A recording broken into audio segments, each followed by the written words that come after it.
Hello student, good morning. Drawing classes bye गुड़िया ma'am channel पे आप सभी का स्वागत है। शुरू करते हैं आज की क्लास। कक्षा 12 और चित्रकला में मुगल शैली जो चैप्टर है उसके कुछ क्वेश्चंस मैं आपको बता रही हूँ, जो कि आपके अभी माध्यमिक शिक्षा बोर्ड की 2025 की जो एग्ज़ाम आयोजित होगी उसके लिए आपके लिए यूजफुल क्वेश्चन होने वाले हैं ये। तो जो ऑब्जेक्टिव टाइप आपके क्वेश्चन आते हैं ना, ए बे सैदे वाले, वो वाले क्वेश्चन मैं आपको करा रही हूँ आज। और इसी चैप्टर के वन लाइनर क्वेश्चन हैं वो मैं आगे नेक्स्ट वीडियो में करवाऊंगी, क्योंकि आज वीडियो लंबा हो जाएगा। सिर्फ ऑब्जेक्टिव टाइप क्वेश्चन मैं आप लोगों को करवाऊंगी। तो सबसे पहला क्वेश्चन है, मुगल चित्रकला किस प्रकार की चित्रकला है? तो ये लघु चित्रकला है, क्योंकि उस समय लघु चित्रकला का जो प्रचलन है वो बहुत ज़्यादा था। तो ये लघु चित्रकला वाला ऑप्शन आपका सही होगा। ठीक है। मुगल चित्रकला भारत के किस क्षेत्र में विकसित हुई? उत्तरी भारत में विकसित हुई। जब हमने इस चैप्टर का परिचय पढ़ना शुरू किया था तो वहाँ पे ये सारी बातें हमने स्पष्ट कर ली थी, तो वहाँ से ये क्वेश्चन मैंने बनाए हैं। नेक्स्ट क्वेश्चन की बात करते हैं, मुगल चित्रकला का विकास किस शताब्दी में हुआ? तो 16वीं से और 19वीं के बीच में जो समय है मुगल शैली के विकास का समय है, तो ये यहाँ पे आप ध्यान रखोगे। फिर हमने पढ़ा था, जो परिचय हम पढ़ रहे थे मुगल चित्रकला का, उसमें कि मुगलों ने निम्न में से किस कला को संरक्षण प्रदान किया। यहाँ पे क्वेश्चन बनाया तो इस तरह से बनाया। हमने पढ़ा था कि मुगलों ने कैलीग्राफी, चित्रकला, शिल्प कला, इन सभी प्रकार की कलाओं का विकास करवाया था। तो उपरोक्त सभी वाला आपका करेक्ट हो जाएगा। मुगल चित्र शैली में किसकी झलक मिलती है? तो देखो, फारसी कला और यूरोपीय कला, इन दोनों का प्रभाव है वो दिखाई देता है। दारा सिकोह की बारात नाम का जो चित्र है, ठीक है, ये क्वेश्चन है वो अलग से ऐसे ऐड हो गया है इसमें। दारा सिकोह की बारात का क्वेश्चन अलग से है, वो किसने बनाया था? हाजी मदानी ने बनाया था। ये भी एक क्वेश्चन बनता है। लेकिन यहाँ पे क्वेश्चन ये है, बाबर ने अपने संस्मरणों में किस चित्रकार का उल्लेख किया है? यानी बाबर ने अपना संस्मरण जो यहाँ पे इस चैप्टर में जो उल्लेखित है वो है उसकी आत्मकथा बाबरनामा या तुझ के बाबरी। तो यहाँ पे क्वेश्चन ये भी बनता है कि बाबर की आत्मकथा का क्या नाम है? बाबरनामा या तुझ के बाबरी। और उसने बिहजाद और शाह मुजफ्फर का जिक्र किया है। तो बाबर है वो एक ऐसा शासक था कि उसका कार्यकाल है वो बहुत ही कम था। जैसे आपने चैप्टर पढ़ा है तो उसमें पढ़ा होगा कि मात्र 4 ही वर्ष का कार्यकाल था इनका। ये 1526 में तो आए थे, साम्राज्य स्थापित किया था, दिल्ली के सम्राट बने थे, और 1530 में इनकी मृत्यु हो जाती है। तो मात्र 4 साल का कार्यकाल रहता है। उसमें अपना नया नया साम्राज्य भी स्थापित किया था। तो जो पॉलिटिकल एक्टिविटीज़ हैं उनमें संलग्न रहे थे। तो चित्रकला का बहुत ज़्यादा चित्रों का इनके समय चित्रित हुए कोई चित्र वगैरह का एग्जाम्पल ज़्यादा नहीं है, लेकिन उनकी कला में रुचि थी। ये इस बात का साक्ष्य है बिहजाद और शाह मुजफ्फर, इन दोनों के बारे में। और ये दोनों किस प्रकार के चित्र, इनकी जो चीज़ें हैं वो उन्होंने अपनी आत्मकथा तुझ के बाबरी या बाबरनामा कह सकते हो आप, उसमें इनको मेंशन किया है। तो इससे कह सकते हैं कि बाबर की कला में रुचि थी। तो बिहजाद और शाह मुजफ्फर आप याद रखोगे, बाबर के समय में बेहजाद को इन्होंने पूर्व का राफेल कहा था, एक टाइटल दिया था पूर्व का राफेल। निम्न में से पूर्व का राफेल किसे कहा गया है? तो बेहजाद। और मैनी टाइम्स ये रिपीट हुआ है क्वेश्चन बच्चों, बहुत बार पूछा जा रहा है ये। आप पुराने से पुराने पेपर उठा के देखोगे, बेहजाद वाला क्वेश्चन है वो आता है। तो ये किसके समय था? बाबर के समय था। पूर्व का राफेल इनको बाबर ने कहा था। शाह मुजफ्फर बेहजाद का जिक्र किया है उन्होंने अपनी आत्मकथा तुझ के बाबरी या बाबरनामा उस संस्मरण में इन्होंने जिक्र किया है। नेक्स्ट चलते हैं, बाबर ने अपने संस्मरणों में किस चित्रकार का, तो ये वाला क्वेश्चन रिपीट हो गया, हमने बात कर ली। बेहजाद और शाह मुजफ्फर का जिक्र किया है। इसी क्वेश्चन को देखिए, ऐसे दूसरे हिसाब से अगर पूछें तो इस तरह से बनेगा, बेहजाद और शाह मुजफ्फर को भारत कौन लेके आया था? तो बेहजाद और शाह मुजफ्फर को भारत लेके आए थे बाबर। किसके साथ आए थे? बाबर के साथ आए थे। ठीक है। ये फारसी जो ईरानियन पेंटर्स हैं ये बाबर के साथ है। निम्न में से कौन मुगल चित्रशाला में शामिल नहीं थे? सुलेखक भी थे, चित्रकार भी थे, जिल्द साजी का काम भी हो रहा था। तो ये सभी आ जाएगा। यहाँ पे द वाला करेक्ट ऑप्शन आपका हो जाएगा। हुमायूं के शासनकाल में निम्न में से किसे अत्यधिक संरक्षण मिला? तो ये हस्तकला, चित्रकला दोनों आ जाएंगे इसमें। हुमायूं ने किस फारसी कलाकार को अपने दरबार में आमंत्रित किया? मीर शैद अली जुदाई, अब्दू सम्मद सिराजी, दोनों आएंगे बच्चों इसमें। मीर शैद अली जुदाई और अब्दू सम्मद सिराजी दोनों आएंगे इसमें। ठीक है, मीर सैयद अली जुदाई और अब्दू सम्मद सिराजी ये दोनों आएंगे। क्योंकि देखिए, हुमायूं को जब भारत छोड़ के जाना पड़ा था ना, तो शेरशाह सूरी ने जब इनको ये निकाल दिया था, तो ये गए थे फारस का एक शह तमासप नाम का राजा था, वहाँ गए थे ये। उनको इनको हुमायूँ को वहाँ पे शरण मिली थी। तो उनके दरबार में मीर सैयद अली जुदाई, अब्दुल समद सिराजी कलाकार हैं, वो काम कर रहे थे। ये वहाँ पर फ्री थे और चित्रशालाओं में घूमकर चित्रकारों का काम देखते, ऐसे करते थे, अपनी रुचि के अकॉर्डिंग अपना टाइम पास कर रहे थे। तो मीर सैयद अली जुदाई, अब्दुल समद सिराजी 2 आर्टिस्ट हैं, उनके काम बहुत उनका दोनों का काम हुमायूँ को बहुत अच्छा लगा। और जब अपना खोया हुआ साम्राज्य प्राप्त करके जब ये पुनः भारत आ रहे थे दोबारा फिर से, तो मीर सैयद अली जुदाई और अब्दुल समद सिराजी को इन्होंने आमंत्रित किया था कि आप चलिए मेरे साथ भारत में और मेरे दरबार में आपको पोर्ट्रेट वगैरह बनाने हैं, व्यक्ति चित्र बनाने हैं राजा महाराजाओं के और चित्रशाला की स्थापना करनी है। तो मीर सैयद अली जुदाई और ख्वाजा अब्दुल समद सिराजी ये हुमायूँ के साथ भारत आए थे, आप याद रखना, ठीक है। यहाँ आके इनके शासनकाल में इनके दरबारी पेंटर्स बन गए थे। अब्दुल समद सिराजी, मीर सैयद अली ने संयुक्त तौर पर किस प्रोजेक्ट पर काम किया? नेक्स्ट क्वेश्चन इंपॉर्टेंट है, मोस्ट इंपॉर्टेंट है ये क्वेश्चन।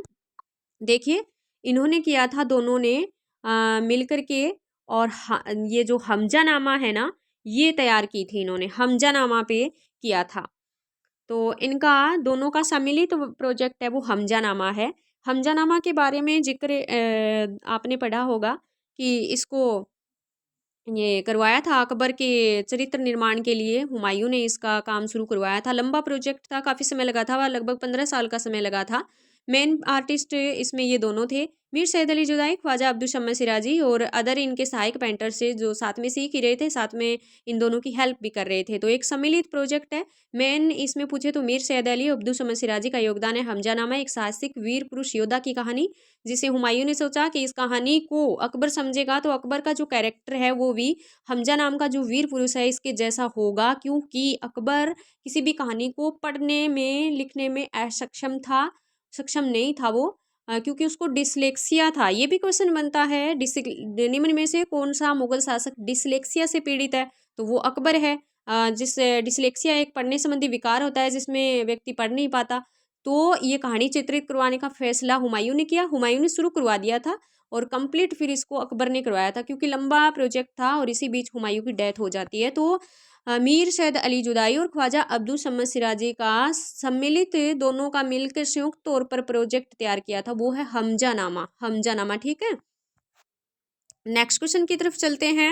नेक्स्ट क्वेश्चन हमारा है, निम्न में से चित्रकला को अब्दुल समद का योगदान, तो ये हमजानामा ही हो जाएगा। हमजानामा को तैयार करने में कुल कितना समय? 15 वर्ष का समय लगा था, मैंने बताया आपको, क्योंकि हमजानामा में जो चित्र हैं वो 1400 लघु चित्र थे भाई। और यहाँ पे ये क्वेश्चन भी मैंने दे दिया, हमजानामा में कुल कितने क्वेश्चन ये सॉरी चित्र थे? 1400 थे। और नेक्स्ट है, हिंदू महाकाव्य महाभारत का पर्शियन अनुवाद किस नाम से करवाया गया था? तो आपको पता है अकबर एक ऐसा शासक था जिसने हिंदू महाकाव्यों में भी काफ़ी रुचि ली थी, काफ़ी अच्छे लगे थे और इसने कुछ जो ग्रंथ हैं उनको अपनी पर्शियन लैंग्वेज में अनुवादित करवा दिया था। तो इन्होंने जो महाभारत है उसका पर्शियन लैंग्वेज में अनुवाद करवाया था और फिर उसको नाम दिया था रजमनामा। रजम यानी युद्ध, नामा कहानी, युद्ध की कहानी। तो अपनी लैंग्वेज में इसने रजमनामा से इसका ट्रांसलेशन है वो पर्शियन लैंग्वेज में करवा दिया था। महाभारत का मोस्ट इंपॉर्टेंट क्वेश्चन है रजमनामा वाला, कैसे भी घुमा फिरा के पूछ सकते हैं। फिर ये जो रजमनामा है महाभारत है, इसको पर्शियन लैंग्वेज में लिखवा दिया पूरे ग्रंथ को, नाम इसको महाभारत की जगह रजमनामा दे दिया, युद्ध की कहानी। रजमनामा का अर्थ अगर आपसे पूछे तो, और फिर इस रजमनामा को इसने चित्रित भी करवाया था।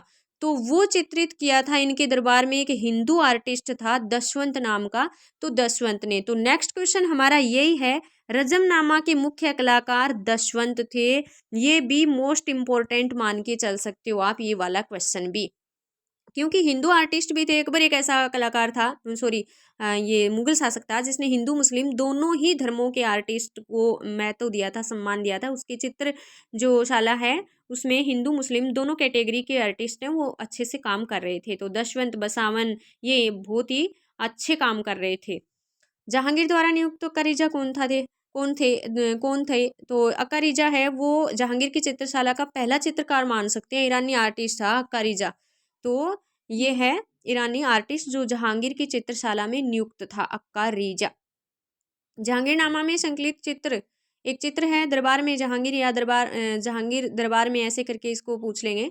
तो ये किसने बनाया था? तो ये अबुल हसन और मनोहर ने मिल करके बनाया था इसको। अबुल हसन और मनोहर दोनों ने दरबार में जहांगीर चित्र बनाया था। चित्रों के जितने भी टाइटल हैं, किस आर्टिस्ट ने बनाया, कब बनाया, वहां से छोटे क्वेश्चन बनते हैं।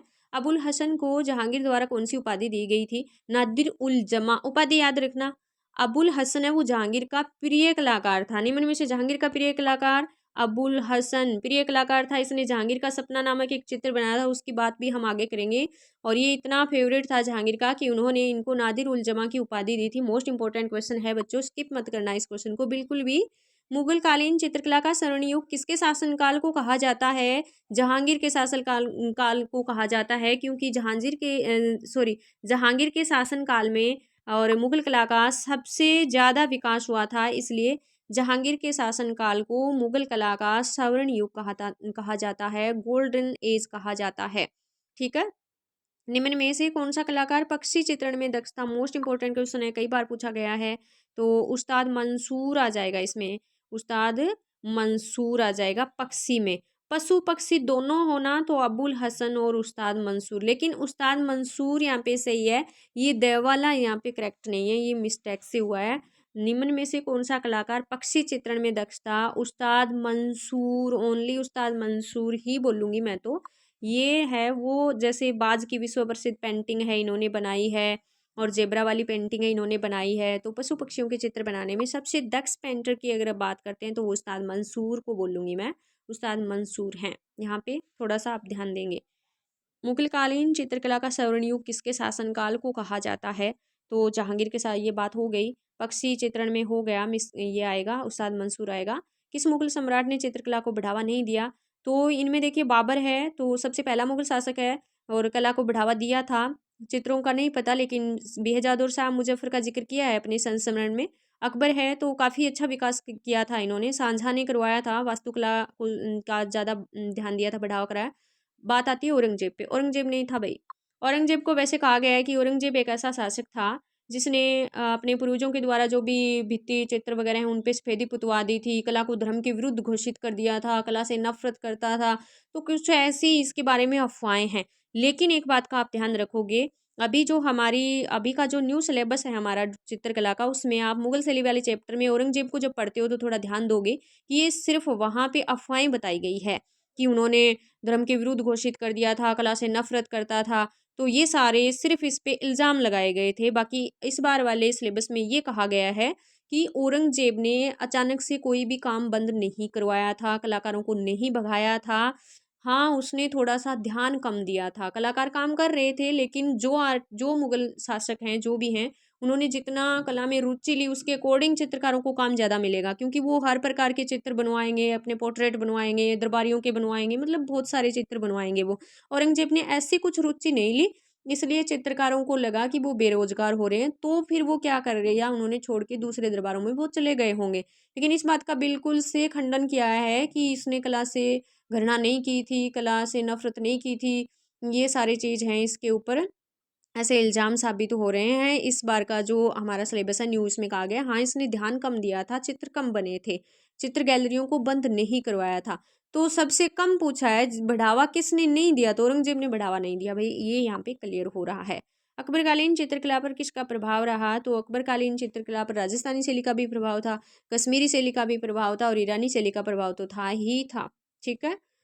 और उसके बाद में गोवर्धनधारी कृष्ण एक चित्र है, और ये किसने बनाया? तो ये मिस्किन ने बनाया था। मोस्ट इंपॉर्टेंट क्वेश्चन है, मिस्किन ने बनाया था गोवर्धनधारी कृष्ण नामक पेंटिंग, जिसमें भगवान श्री कृष्ण हैं, वो गोवर्धन पर्वत को उठाते हैं। इसका वर्णन भी दे रखा हमारी बुक में।